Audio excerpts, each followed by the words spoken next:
Hello and welcome to session one of the role of a subject leader in an Ofsted inspection. My name is Andy Phillips and I've been the course tutor for this programme that has been run across primary schools in Hounslow during the spring term 2021. Brief bit of background to a deep dive. In essence, it is a subject-specific review. Presently, during an Ofsted inspection, it will nominally take about an hour and a half, 1.5 hours to 2 hours, where a subject leader will work alongside an Ofsted inspector to look at learning in practice, to look at evidence of learning over time, be it in exercise books or folders. The inspector, no doubt, will then want to talk to pupils as well as talk to other teachers. Apart from the last two activities, everything else will be done in collaboration between the inspector and a subject leader. And the purpose of these three sessions is to enable subject leaders to get on the front foot in terms of what can be expected of them, and in turn, what they can do to put things in place in terms of documentation and evidence that they may wish to have in support of what they want to present in terms of the quality of teaching and learning of the subject in which you lead. So the three sessions are broken down into this one in terms of the role of the subject leader, i.e. what does it say in the Ofsted handbook? What are the various sections of the handbook we should be referring to? Session two, we'll be looking at how when we start to collect our evidence, we present it in a way that gives a coherent and consistent message. And I want to tie that into some of the language that Ofsted use.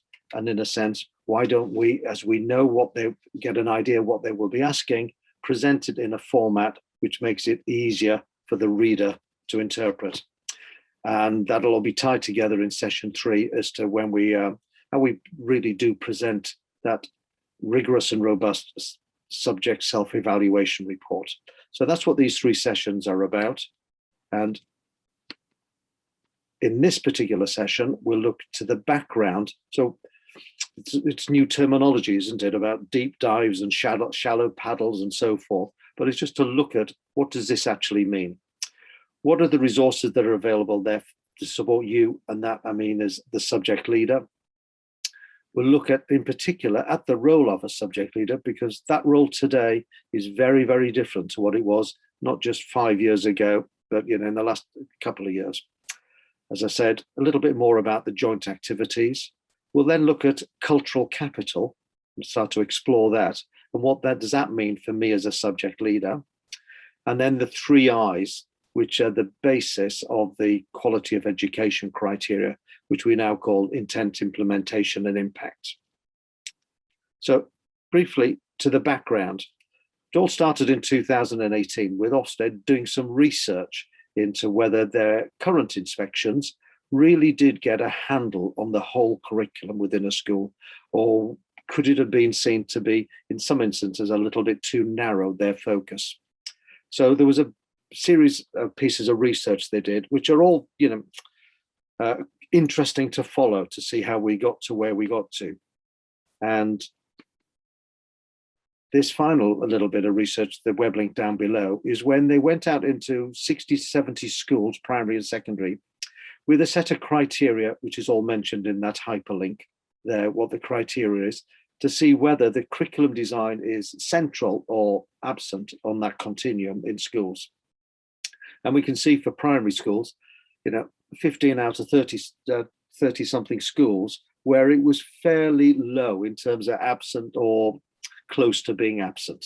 So there were some questions that were being raised from this sample. At the same time, this book came out by Mary Myatt in 2018 around the curriculum. And you can see the definition. It's the curriculum from a confused jumble to coherence. And it is a really very, very interesting, one of the best books I've read about schooling in many, many years. And I know quite a lot of schools have been using Mary for the CPD sessions or have been reading the book.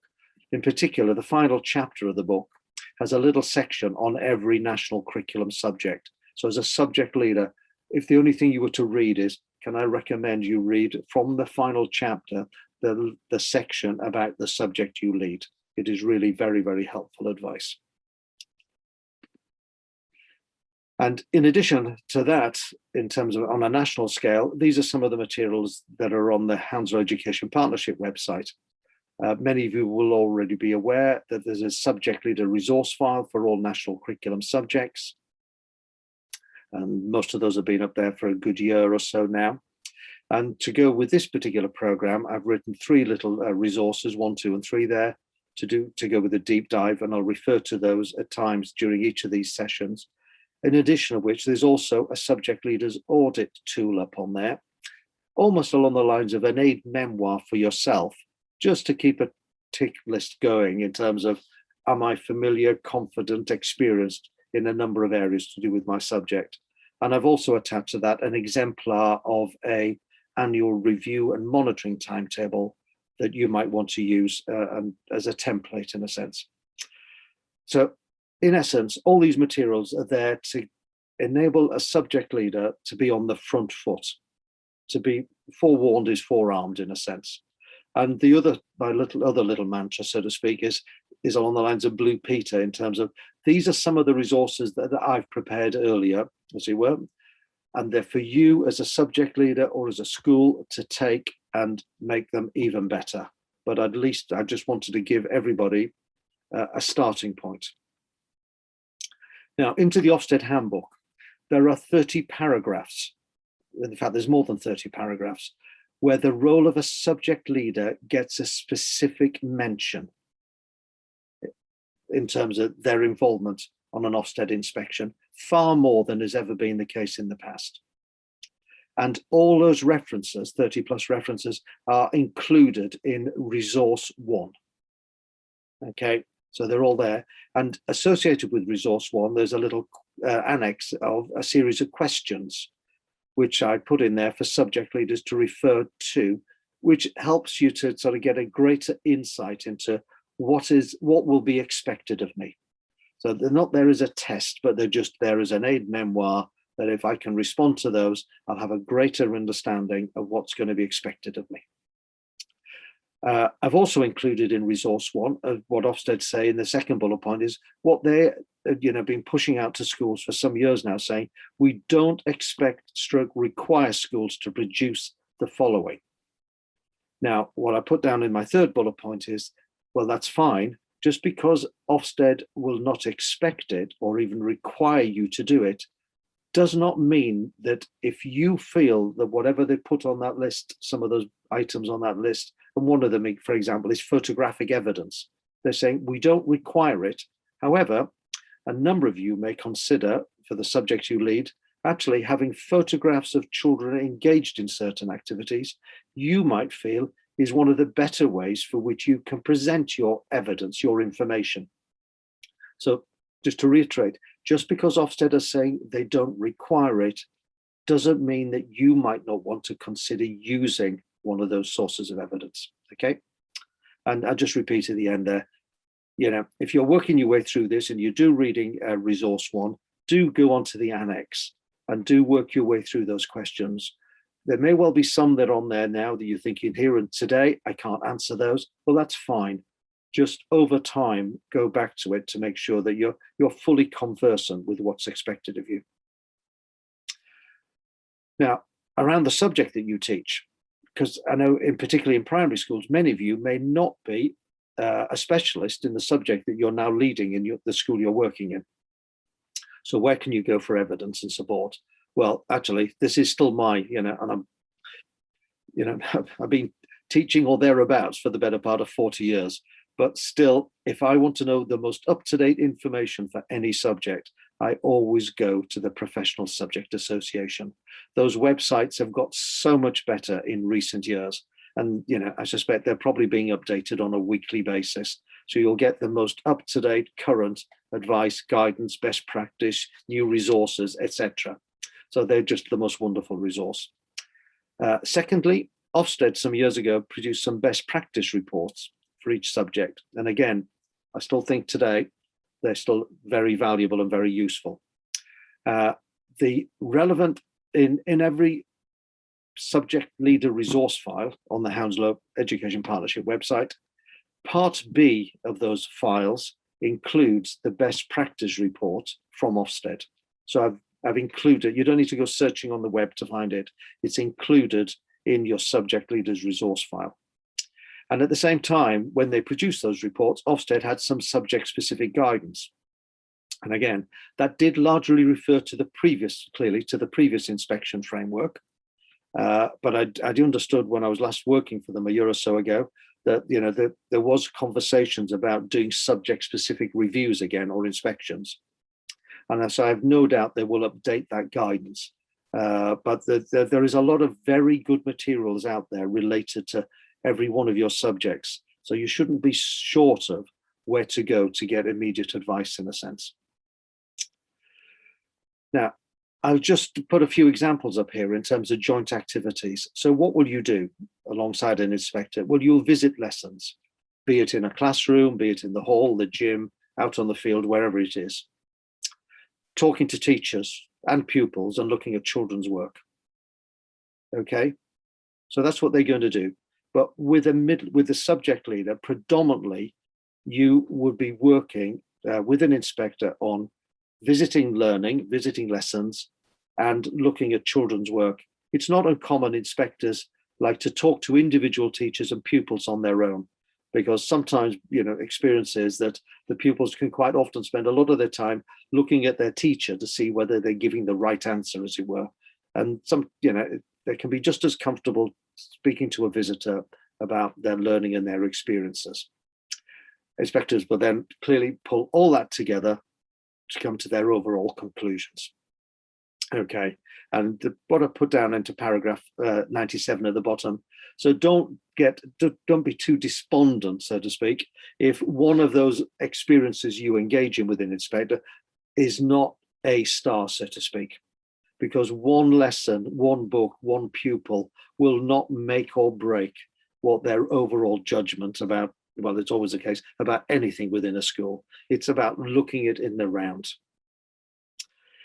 In terms of cultural capital, this is something that we've never had to write formally about. And again, Ofsted are not saying we need to write about it, but we need to be able to articulate it. And like many of you I know that I've worked with, one of the easiest ways of articulating something is if actually I've thought about it and I've written it down. But I just put the definition down on there because it's for the whole school to consider how we as a school contribute to the essential knowledge that pupils need, etc., etc. But clearly, as part of the school is the art and design curriculum, the computing curriculum, the design and technology curriculum, etc., etc. So one of the things we've been looking at as part of the training associated with this course is how, as a subject leader, do I look at the subject that I'm responsible for in my school, and how does that contribute to that wider knowledge and cultural capital of pupils? When people have come back, having gone and done a bit of work on this, there is increasing amount of guidance coming up, as I mentioned earlier, on the subject association websites. So, my first port of call, if I wanted to know about cultural capital and history, I would look on the Historical Association to see what is coming out on there, because there'll be case studies, exemplars, and there'll be articles that they'll be producing in their journals and newsletters as to how schools are addressing this. So don't think you're floundering. There's a lot of support out there. So that's something for you to go away and consider. Just maybe your sense. Go back and look at that definition and thinking about that definition and how does my subject, how will anything about the curriculum in the art and design or computing, design and technology, etc., contribute to that. Moving on to the quality of education, as I say, we've got the 3 I's. So quality of education is the judgment within the Ofsted handbook, where we might have had in the past teaching and learning and assessment and outcomes. It's all wrapped up into intent, implementation, and impact. So, and again, this is all these bullet points are all referenced in resource 1. And I just put in here some of the things to do with. So what will an inspector look for? What sources of evidence will they be looking at in order to come to a conclusion about the curriculum intent for history, geography, music, PE? And I've just, as I always do, as I go through something like an Ofsted handbook, I always identify what for me stand out as to be the key command, what I call the key command words. So particularly in the second bullet point there, the things I pick out, the thing. So just if you just look at those little phrases in red there, you could just imagine you will be asked questions as a subject leader on a deep dive, questions related. So what are the endpoints for the music curriculum by the end of year 6? What pupils will be able to know at those endpoints? As a result, how have you planned the curriculum in order to enable pupils to get to that endpoint? And as well as, how will your intended curriculum address any social disadvantage that exists within the community in which your school serves? So rather than just reading through any of these bullet points just per se, as it were, I always find it helpful just to take a highlighter, go through and think, right, what are the key command phrases in here that I need to start addressing? And again, just finishing on the other parts of command. So how have you sequenced it? How does, during year 3, how does their learning from topic 1 move into topic 2 and into topic 3, particularly if there might be gaps in some of the foundation subjects? For example, the children might be learning history in term 1, autumn term, the first half term, and not coming back to history until the first half term of the summer term, and so on. So they're not saying you can't plan your curriculum like that, but it's just like you need to have an explanation as to how children's learning from the first topic in the first half term of autumn will be built upon in the second topic in the first half term of spring, and so forth. Okay, so just some questions there for you to consider. And I know lots of schools and lots of subject leaders are starting to rephrase this in terms of their writing for their subject leader folder a statement of intent for how the history curriculum in School X addresses these bullet points. The implementation is clearly about actually how we deliver it. Okay, so it's actually, so implementation is around teaching, and impact, which we'll come on to in a minute, is about learning, because it's how well the children do. So again, take these bullet points, which are all in resource 1, and go through them with a highlighter to highlight what for you are the key command words. And maybe you do it individually and as a collective group of subject leaders within your school, agree what they are. So we're all having the same common conversations around the school. Okay, so these are some of the things that they're going to be doing, discussions with teachers, observations and interview, the normal things you do as a subject leader as part of your review and monitoring procedures. Okay, it just keeps on going through. And then we move on to impact. Now, impact, as I just said, is all about the learners.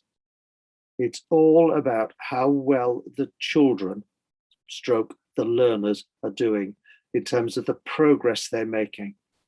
There's been a real move from looking just at spreadsheets and data to say, we have all these children who've moved one step or one increment or one level. It's more about today being able to say, these children have made progress and this is what they're able to do, know and understand, what they didn't know, do and understand at the start of the topic. So it's not about just saying they've moved up 1 step or 2 steps or whatever it is, but it's about the children are making progress, and in terms of art and design, this is what they're now able to do that they weren't able to do beforehand. In addition, there'll also be things, right? You'll always listen to children read. Reading features so strongly within the new framework that it's not, listening to children read won't just happen in a review of phonics or literacy. It will be actually across all subjects. there'd be an element where an inspector would sit down with some pupils and want them to read something relevant to the subject then they're learning about. Okay. And final bullet point, the other one, if as well as the ability of pupils to read featuring so prominently in the current handbook, as well as also how does the curriculum best meet the needs of all boys and girls who have a special educational need or disability. And again, I think there's a big role, without a doubt, for SENCOs within school to provide support to curriculum leaders, but likewise, the subject associations are still my first port of call to go to for some external advice and guidance. So in this session, we briefly looked at the background. So how did we get to where we are today? Those resources, which are on the website, and to do with session 1, it is resource 1 and the annex, which are the questions to go with that. And you might also want to look at the subject leader audit tool, just as a little aid memoir as to your competency and experience and understanding of the leadership of your subject. And then, as you can see, the other issues, the other areas that we looked at as well. Now, if you've got any questions or any comments, you've got my email there, and you've got the email address into the Hounslow Education Partnership website, organisation. So I do hope that's of help to you. And as I say, in the future sessions, we'll look at how you present a coherent and consistent message, and we'll be looking at the questions you can be expected to be asked. And in the final session, we'll look at actually how we put together a rigorous and robust self-evaluation report. And I do hope you found that of value and of help. Many thanks. Bye-bye.